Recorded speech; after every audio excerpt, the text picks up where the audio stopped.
بسم الله الرحمن الرحيم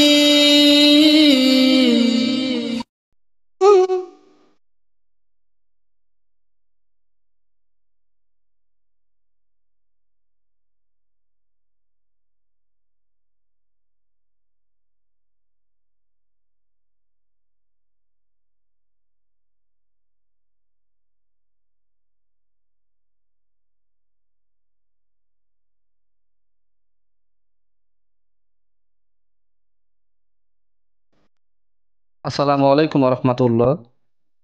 আসসালাতু আসসালামু আলাইকুম এ রাসূলুল্লাহ, আসসালাতু আসসালামু আলাইকুম এ হাবিবুল্লাহ। আলহামদুলিল্লাহ আলহামদুলিল্লাহ। তো প্রিয় ভাই বোন, তরিকে একত্ববাণী দরবার শরীফের পক্ষ থেকে আমি গুরু রায়হান শাহ আল্লাহ পাকের দোয়ায় করুণা ইনশাআল্লাহ তাআলা সকলে ভালো এবং সুস্থ আছি, আপনাদের দোয়ায় করুণায়। তো প্রিয় ভাই বোন, তরিকে একত্ববাণী দরবার শরীফের পক্ষ থেকে অনেকে রিকোয়েস্ট করছেন যে গায়বে মাখলুক স্বচক্ষে দর্শন করার জন্য কোনো আমল ওজিফা ছাড়া।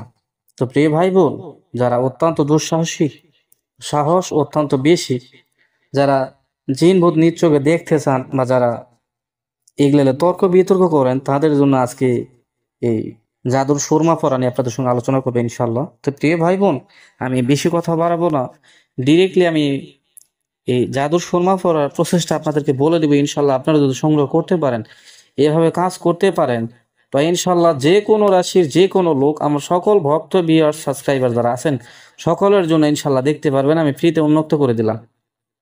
তো প্রিয় ভাই বোন, আমি ধাপ টু ধাপ আমি প্রসেস বলে দিচ্ছি, ইনশাল্লাহ আপনারা এইভাবে অ্যাপ্লাই করবেন, দেখবেন আল্লাহ পাকের দয়া করো না ইনশাল্লাহ আপনি 100-তে 100 জিন ভূত কালি যা কিছু আপনার সামনে পড়ুক না কেন আপনি দেখতে পারবেন। কিন্তু খবরদার, আপনি ওনাদের সঙ্গে কোনো কথা বলবেন না।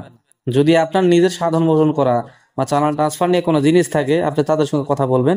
নচেত অপরিচিত কোনো জিন আপনার চোখের সামনে যখন প্রকট হয়ে যাবে, দৃশ্যমান হয়ে যাবে, আপনি কোনো কথা বলতে পারবেন না। যদি বলেন, আপনার কোনো ক্ষয়ক্ষতি হলে আমি গুরু রায়হান শাহ এবং আমার তরিকা একত্ববাণী দরবার শরীফের পক্ষ থেকে কোনো হেল্প করতে পারবে না, কোনো সাপোর্ট দিতে পারবে না। কারণ হচ্ছে, আপনাকে যেটা না করা হবে সেটা যদি আপনি করতে যান, আপনি বিপদে পড়লে দরবার শরীফ দায় থাকবে না। তো আপনারা এটা নিজ দায়িত্ব করবেন।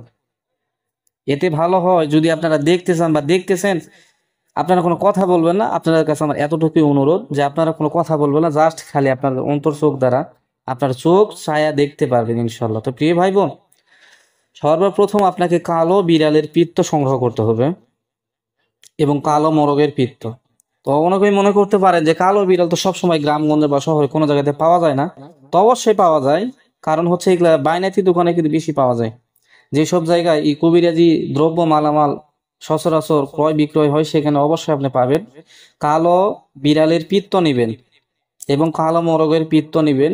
এ দুটো আপনি সংমিশ্রণ করে আপনি ভালো করে ফাঁকি করবেন, মিশে নেবেন, রোদ্রে শুকিয়ে ফাঁকি করবেন এবং এর সঙ্গে আপনি সুরমা মিশ্রিত করবেন।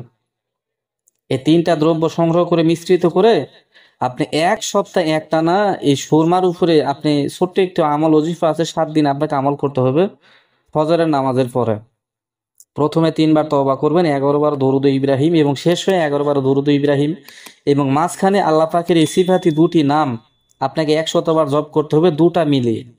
তা আমি বলে দিচ্ছি ইনশাল্লাহ। বিসমিল্লাহির রহমানির রহিম। আল আলিম ও আল ওহাবু, আল আলিম ও আল ওহাবু, এই দুটো নাম আপনাকে একটি করে এভাবে 100বার জপ করবেন ইনশাল্লাহ। এবং শেষে আপনি পাঠ শেষ হয়ে গেলে আপনি 3টি ফুঁক দিবেন এই সুরমার উপরে।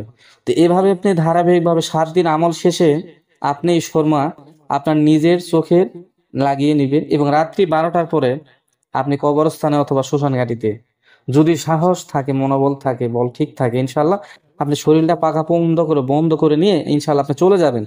তো দেখবেন ইনশাল্লাহ আপনার চোখের সামনে সবকিছু প্রকট হবে, বা আপনার সাথে যদি কোনো খারাপ বা ভালো জিনিস যেটাই থাক না কেন, ইনশাল্লাহ আপনি দেখতে পারবেন। তো প্রিয় ভাই বোন, এগুলা অনেক বই কিতাবের মধ্যে এরকম বিদ্যা রহরহ আছে।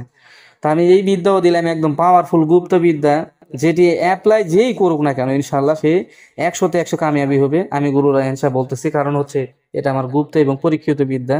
আমি নিজে অ্যাপ্লাই করেছি, সকলের জন্য আমি ফ্রিতে ইনশাল্লাহ উন্মুক্ত করে দিলাম। আমার যারা ভক্ত ভিউয়ার্স দেখতেছেন, আমল করতেছেন, সাধন করতেছেন, অনেক সময় লাগতেছে, তো হুট করে যদি আপনারা এই বিষয়ে দেখতে চান, তো আমার কোনো আপত্তি নেই, আপনারা দেখতে পারবেন যে কোনো রুহানি মাকলুক ইনশাল্লাহ আপনার চোখের সামনে ধরা দিবে।